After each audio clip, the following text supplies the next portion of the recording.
राज्याच्या राजकारणामध्ये अनेक घडामोडी घडतात, पण त्यापूर्वी आपण आंतरराष्ट्रीय स्तरावरच्या बातम्या जाणून घेऊ. माझ्यासोबत माझी सहकारी स्वराली आहे. सध्या आंतरराष्ट्रीय स्तरावरून सगळ्यात मोठी बातमी येते. मेक्सिकोमध्ये एका फेस्टिवल दरम्यान गोळीबाराची घटना घडली आहे. यामध्ये 12 जणांचा मृत्यू झाला आहे, तसंच 20 जण जखमी झालेत. याचा व्हिडिओ देखील सोशल मीडियावर व्हायरल होत आहे आणि याच्या सध्याची चौकशी सुरू आहे या घटनेची. दुसरी मोठी महत्वाची बातमी म्हणजे शुभांशु शुक्ला ज्यांनी काल अंतराळ ॲक्सिओम या मोहिमेअंतर्गत अंतराळात उड्डाण केलं होतं, ते पोहोचले आहेत. त्यांचा एक व्हिडिओ व्हायरल होतोय. त्यांनी अंतराळातून देशवासियांना नमस्कार केला आहे आणि त्यांनी त्याचा अनुभव शेअर केला आहे. त्यांनी सांगितलंय की वरून पृथ्वी अद्भुत आणि सुंदर दिसते, तसेच सगळ्यांचे आशीर्वाद सोबत असल्याचं त्यांना आनंद झाला आहे असं. आंतरराष्ट्रीय राजकारणामध्ये एक नाव नेहमीच चर्चेत असतं, ते म्हणजे डोनाल्ड ट्रम्प. डोनाल्ड ट्रम्प यांच्याबाबत एक हास्यास्पद अपडेट आहे, त्याबाबत आपण हर्षदाकडून जाणून घेऊ. नक्कीच. डोनाल्ड ट्रम्प यांच्या बाबत एक मनोरंजक न्यूज आहे, जी म्हणजे त्यांचा पुतण्या फ्रेड ट्रम्प याने एक खळबळजनक दावा त्यांच्या बाबतीत केला आहे. ते म्हणजे की त्यांना एक प्रकारचा आजार आहे आणि तो म्हणजे डिमेन्शिया. त्यांचं असं म्हणणं आहे की ते गोष्टी विसरतात किंवा ते काका पूर्वीसारखे राहिले नाहीत, अशी टिप्पणी देखील त्यांनी केली. आणि त्यांचं असं म्हणणं आहे की त्यांचे आजोबा यांना पण ही लक्षणं पहिल्यांदा दिसून आली होती आणि आता अमेरिकेचे हे राष्ट्राध्यक्ष डोनाल्ड ट्रम्प यांच्या एकूणच सगळ्या निर्णयांवर विचार करता ही बाब फारच मनोरंजक आहे असं मी म्हणेन. थँक्यू. राज्याच्या राजकारणामध्ये सध्या बबनराव लोणीकर यांचं नाव चर्चेत आलं आहे. भाजपचे हे आमदार आहेत आणि त्यांनी वादग्रस्त विधान केलेलं आहे. ट्रोलर्सला उत्तर देताना त्यांनी एक वादग्रस्त विधान केलं की मतदारांना जे काही सुविधा दिल्या जात आहेत किंवा ज्या काही योजना राबवल्या जात आहेत त्यामधूनच जनतेला पैसा दिला जातोय, अशा पद्धतीचं स्वरूपाचं ते विधान आहे आणि त्यामुळे आता राज्याचं राजकारण रंगलंय.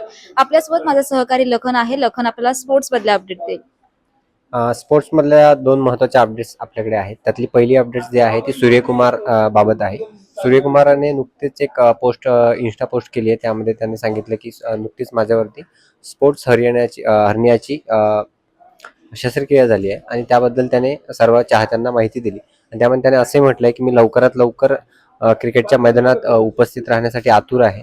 आणि यानंतर दुसरी महत्त्वाची अपडेट ती अशी आहे की आयसीसीने टेस्ट रँकिंग जाहीर केली आहे. नुकतीच भारत आणि इंग्लंड यांच्यामध्ये एक पहिली कसोटी लीड्स ती खेळवण्यात आली. त्यामध्ये दोन्ही डावांमध्ये शतकी खेळी करणारा आपला भारताचा यष्टिरक्षक फलंदाज जो आहे ऋषभ पंत, त्याने मोठी झेप घेतली आहे. त्याने पहिल्यांदाच पहिल्या 10 मध्ये 7वे स्थान पटकावून सर्वोत्तम कामगिरी केली. तर तसेच इंग्लंडचा जो सलामीवीर आहे बेन डकेट, त्याने सुद्धा पहिल्या डावामध्ये 62 आणि दुसऱ्या याच्यामध्ये शतकी खेळी करून चांगली कामगिरी करून रँकिंगमध्ये 8वे स्थान पटकावले आहे. नक्कीच सूर्यकुमार यादव याच्या तब्येतीबद्दल सोशल मीडियावर खूप चर्चा असून त्यांनी काळजी घ्यावी असं आवाहन केलं जात आहे. आपल्याकडे देशाचं राजकारणावर लक्ष ठेवण्यासाठी तेजस आहे. तेजस, तुझ्याकडे काय अपडेट्स आहेत? आज माझ्याकडे 2 महत्वाच्या बातम्या आहेत. त्यातली पहिली म्हणजे उत्तराखंड मधील अलकनंदा नदीत बस कोसळून अनेक प्रवासी ठार झालेत. त्या बसमधनं 18 प्रवासी प्रवास करत होते, तर त्यातले 7 प्रवासी ठार झालेत. अनेकांचं रेस्क्यू ऑपरेशन चालू आहे. सैन्य दलाचे पथक आणि बचाव पथक त्या ठिकाणी घटनास्थळी पोहोचून बचाव कार्य करत आहे. तर दुसरी बातमी देशाच्या राजकारणात आहे की भाजपचा राष्ट्रीय अध्यक्ष अजून निवडला गेलेला नाही. सध्या JP नड्डा हेच कार्यकारी अध्यक्ष म्हणून कार्यभार सांभाळत आहेत. मात्र दिल्लीमध्ये राष्ट्रीय स्वयंसेवक संघाचे सरसंघचालक मोहन भागवत हे प्रांत प्रचारकांच्या बैठकीसाठी दाखल झालेत. त्या दृष्टीने आज नरेंद्र मोदी, अमित शहा आणि मोहन भागवत यांची चर्चा होण्याची शक्यता आहे व लवकरच भाजपला नवीन राष्ट्रीय अध्यक्ष मिळण्याची शक्यता आहे. हा चेहरा कदाचित महिला चेहरा सुद्धा असू शकतो असं सांगितले जात आहे. पुण्यामध्ये देखील अनेक घडामोडी घडत आहेत. आपल्याकडे पुण्याचे क्राईम बघणारे ज्ञानेश्वर आहेत. ज्ञानेश्वर, तुमच्याकडे काय अपडेट्स आहेत? नक्कीच. आज 26 जून म्हणजे जागतिक अंमली पदार्थ विरोधी दिन आहे. या दिनानिमित्त आपण पाहायला गेलं तर पुण्यामध्ये जागतिक अंमली पदार्थ दिनानिमित्त आपण पाहूयात की गांजाची मोठ्या प्रमाणात मागणी पुण्यामध्ये वाढल्याचं दिसत आहे. यामुळे आता पोलीस देखील तीव्र कारवाई करताना आपल्याला पाहायला मिळते. पुण्यामध्ये पाहायला गेलं तर गेल्या 5 महिन्यात 264 किलो गांजा पुणे पोलिसांनी जप्त केलाय आणि प्रत्येक वर्षी पुणे पोलीस 700 ते 1000 किलो गांजा जप्त करत असतात. हे फक्त जप्त केलेला आकडा आहे. मात्र जप्त न केलेला आकडा किती असेल हे देखील आपण यावरून अंदाज लावू शकतो. त्यामुळे आपण पाहायला गेलं तर गांजाची मागणी मोठ्या प्रमाणात वाढल्या. पोलीस देखील यामुळे कारवाई करण्यासाठी ऍक्शन मोडवर आल्याचं पाहायला मिळते.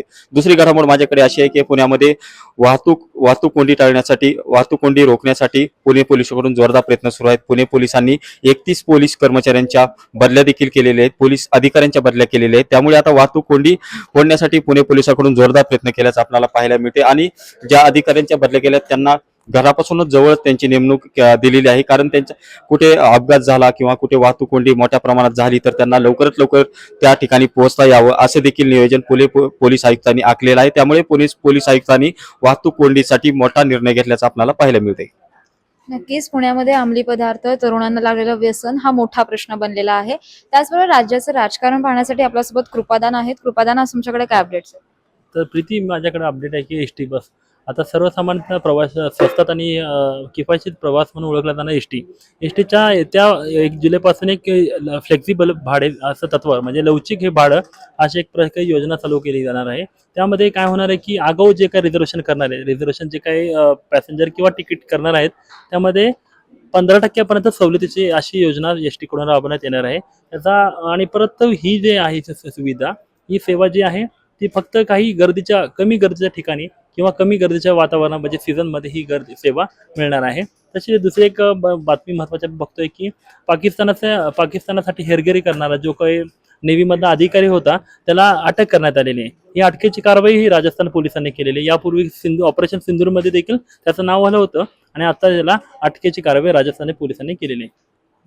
नक्कीच राज्याच्या राजकारणामध्ये अनेक घडामोडी घडतात. त्यामध्येच एक मोठी अनाउन्समेंट झाली आहे, ती म्हणजे राज्याचं विधिमंडळाचं पावसाळी अधिवेशन घेतलं जाणार आहे. 19 दिवसाचं हे अधिवेशन असणार आहे. येत्या 30 जुलैपासून ते 19 तारखेपर्यंत हे अधिवेशन चालू राहणार आहे. यामध्ये अनेक मुद्दे हे महत्त्वाचे ठरणार आहे. सध्या जो त्रिभाषिक मुद्दा आहे, त्याचबरोबर शक्तीपीठ महामार्ग, असे अनेक महत्त्वाचे प्रश्न या पावसाळी अधिवेशनामध्ये उठणार असून त्यामुळे हे पावसाळी अधिवेशन जोरदार गाजण्याची शक्यता आहे.